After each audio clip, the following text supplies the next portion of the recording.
Hello students, this is your physics class.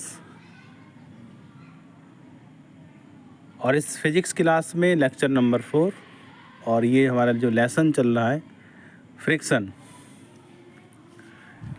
तो class 11th के part first का ये लेक्चर है, क्योंकि जो स्टूडेंट्स अभी बाद में जुड़े हैं उनको मैं आपको बता दूं, इससे पहले हम 3 लेक्चर कंप्लीट कर चुके हैं और उन तीनों ही लेक्चर्स में फ्रिक्शन की definition, static friction, dynamic friction, laws of friction and angle of repose et cetera, ये कुछ टॉपिक्स हमने कंप्लीट कर लिए हैं। जिन्होंने वो वीडियोस नहीं देखे हैं वो ग्रुप पे जाकर वीडियोस को चेक कर सकता है।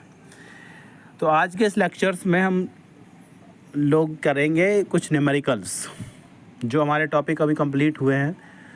जो पहले हमने करा था f s is equal to mu s into r, जो फ्रिक्शनल फोर्स के लिए फॉर्मूला था। Here f s, what is f S?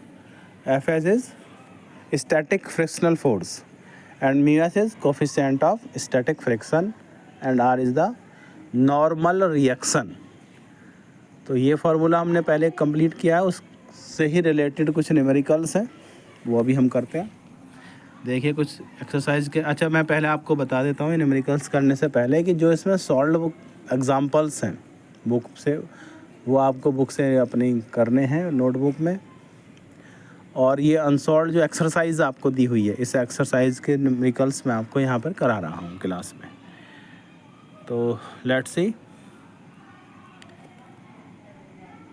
ये न्यूमेरिकल नंबर 23। देखिए प्रॉब्लम 23 पेज पर देखिए आप। ये क्वेश्चन नंबर 23 में देखिए, a slab of mass 4.0 kg is placed on a surface. The coefficient of static friction is 0.4. Find the frictional force between the slab and the surface. तो क्या लिखा है यहाँ पे? Slab of mass 4 kg placed on a surface. एक surface है हमारे पास particular, और उस पर एक स्लैब, जिसे हमने एक ब्लॉक के रूप में लिया था, एक स्लैब रखी हुई है और उसका मास है यहाँ पर 4 kg, राइट। तो यहाँ हम नोट डाउन करेंगे m equal to 4 kg। Now the coefficient of static friction. अब ये कोफिशिएंट ऑफ स्टैटिक फ्रिक्शन किससे डिनोट कर रहे हैं? Yes, mu S. तो म्यू एस से डिनोट करते हैं इसे, और इसकी वैल्यू, म्यू एस की वैल्यू लिखेंगे 0.4। ओके, फाइंड क्या करना है? Find the frictional force. तो frictional force means F S, ठीक है, small F S, and the surface. ये हमने स्लैब एंड द सरफेस के बीच में जो भी लगा, और जी की वैल्यू यहाँ पे दी हुई है 10 मीटर पर सेकेंड स्क्वायर, ठीक है। ये सारी वैल्यूज़ आप नोट कर लेंगे और इसका सॉल्यूशन मैं आपको दिखाता हूँ। देखिए ये 23 का सॉल्यूशन मैं यहाँ पे आपको लिखा हुआ है, देखो पहले नोट डाउन कर रहा हम यहाँ पर। m की वैल्यू पुट करी m की वैल्यू नोट कर रही, coefficient of static friction mu S दे रखा है यहाँ 0.4, और g की वैल्यू। ये जो भी आपको क्वेश्चन में गिवन वैल्यूज़ हैं, सबसे पहले उन गिवन वैल्यूज़ को आप नोट डाउन करेंगे। तो ये हमारी गिवन वैल्यूज़ है। अब इन वैल्यूज़ के रिलेटेड ही आप ये सोचेंगे कि हमें क्या फाइंड करना है। तो हमें स्टैटिक फ्रिक्शन फाइंड करना है, तो हमें फार्मूला पढ़ा था f s equal to mu s into r. F s is static frictional force, mu S is coefficient of static friction, and r is normal reaction, right. और ये normal reaction जो है, जो हमने अगर ब्लॉक को हम देखें यहाँ पर इस तरह से बनाया था, ये ब्लॉक, ये हमने कहा ये ब्लॉक था, और इस ब्लॉक को एक सरफेस पे कुछ ऐसे रखा था। और आप, मैं ज़रा सही से बनाता हूँ इसे, जो स्टूडेंट्स पहले से नहीं देख रहे हैं उन्हें ध्यान से ज़रा देखो आप। ये हमने एक ब्लॉक लिया था ऐसे, दिस, और ये हमारा सरफेस, ओके। अब इस ब्लॉक पर अगर हम कहते हैं यहाँ फोर्स अप्लाई किया कैपिटल एफ, ओके, तो ये जो सरफेस है यहाँ पर, इस पर एक अपोजिट फोर्स अप्लाई करेगा, यही क्या है? F S, static friction. और इस ब्लॉक का या जो स्लैब हमने मानी है, इस स्लैब का इसका जो मास होगा वो डायरेक्टेड होगा डाउनवर्ड mg, जो इसका वेट होगा वो mg नीचे की तरफ रहेगा। और इस सरफेस का एक नॉर्मल रिएक्शन होगा जो इस वेट के अपोजिट होगा r, वो क्या है r। तो अगर इस फिगर को हम देखें तो इसमें आप देखेंगे कि r is equivalent to mg, वो मैंने यहाँ पे शो किया है, r is equal to mg, and f external force is equivalent to fs। अगर ये बैलेंस कंडीशन है, उस कंडीशन में ऐसा है जब ये चारों तरफ से बैलेंस है, अभी ये यहाँ पर मूव नहीं कर रहा है, जब मूवमेंट शुरू होगा तो थोड़ा सा चेंज होगा उसमें, ठीक है, वो आगे देखेंगे। अब आप देखिए कि ये f s equal to mu s into r हमने यहाँ पे किया, तो यहाँ हमें जो वैल्यूज़ गिवन है वो वैल्यूज़ आप चेक करेंगे। देखिए वैल्यूज़ क्या गिवन है, एम, म्यू एस एंड जी।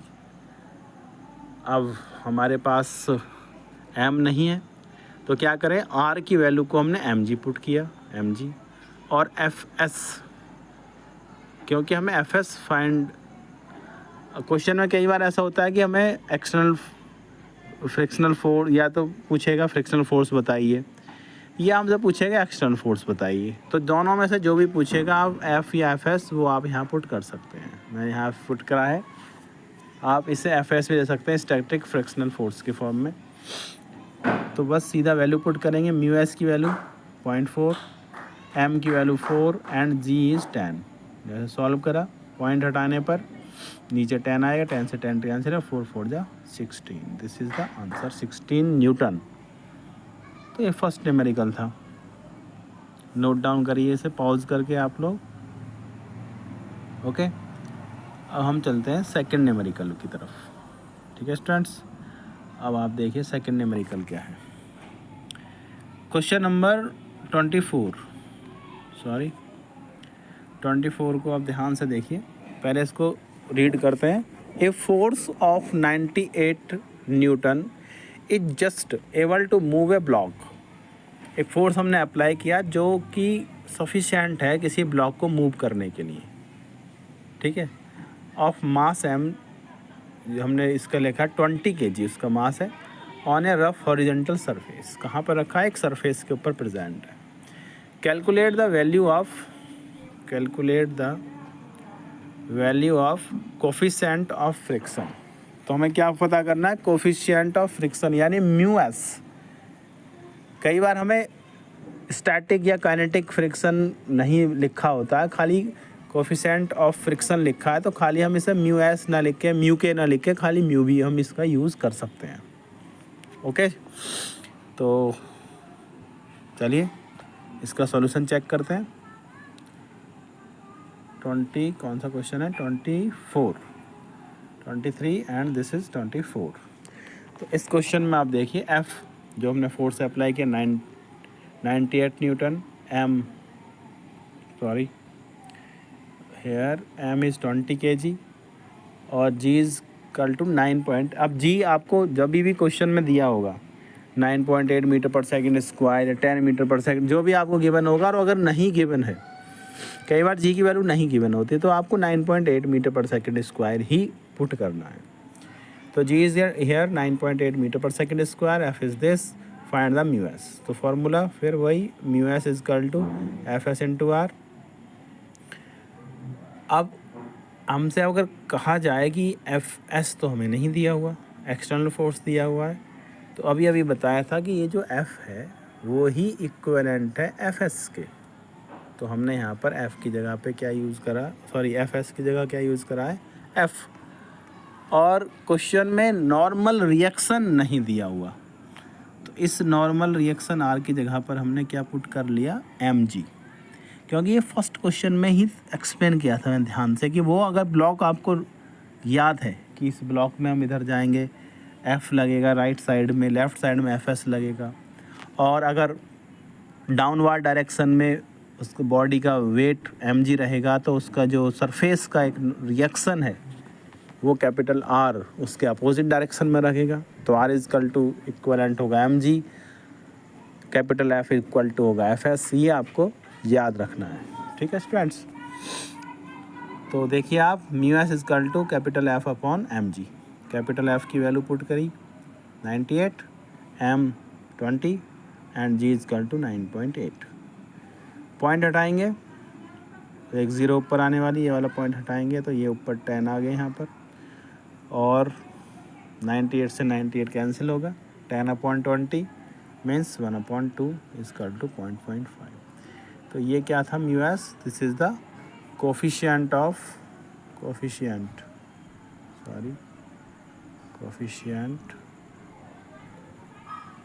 सही से लिख नहीं पा रहा हूँ ऐसे, कोफिशिएंट ऑफ फ्रिक्शन। अगर स्टैटिक बोलते हैं तो म्यू एस होगा, अगर स्टैटिक या डायनेमिक कुछ नहीं बोला है तो आप सीधा म्यू भी लिख सकते हैं इसमें, तो इसमें कंफ्यूज नहीं होना है। तो स्टूडेंट्स ये हमारे अभी फ़िलहाल मैंने 2 क्वेश्चन करके दिखाए, अभी इसमें और भी क्वेश्चंस आपके हैं। ये दोनों क्वेश्चंस भी मैं आपको अभी कंप्लीट करा सकता हूँ, लेकिन कहीं ना कहीं आप इसे ट्राई नहीं करेंगे खुद से करने के लिए। आपसे कहना यही है कि ये क्वेश्चन आप पहले इनको आप कंप्लीट करके अपनी नोटबुक में इन्हें नोट कर लीजिएगा, और साथ में कुछ क्वेश्चंस आप जो सॉल्व एग्जाम्पल्स हैं आप उन्हें जब सॉल्व करेंगे तो ये क्वेश्चन अगर आप कर पाते हैं तो वेल डन, और अगर नहीं होते हैं तो मैं नेक्स्ट वीडियो में इन दोनों क्वेश्चंस का भी सॉल्यूशन आपको अपलोड करूँगा, ठीक है। लेकिन अगर मैंने अब वीडियो थोड़ा लंबा हो जाएगा, लेकिन अगर अपलोड कर दिया तो निश्चित रूप से आप लोग खुद से अपने आप ट्राई नहीं करेंगे करने के लिए। मैं चाहता था कि इस ही वीडियो में चारों क्वेश्चंस कंप्लीट करूं, लेकिन फिर मैंने सोचा कि अगर मैंने ऐसा किया तो कहीं ना कहीं आप लोग खुद प्रैक्टिस नहीं करेंगे। तो एक बार ट्राई करिएगा आज इन क्वेश्चंस को, कल मैं नेक्स्ट वीडियो में इन दोनों क्वेश्चंस का भी सॉल्यूशन करूंगा, और उसके बाद जो बाकी टॉपिक्स अभी बचे हुए हैं उन टॉपिक्स को भी कंप्लीट करेंगे हम लोग। तो आज की वीडियो में सिर्फ इतना ही। इन क्वेश्चंस को नोट करिएगा और सॉल्व एग्जाम्पल्स ज़रूर करने हैं। Okay students, thank you very much.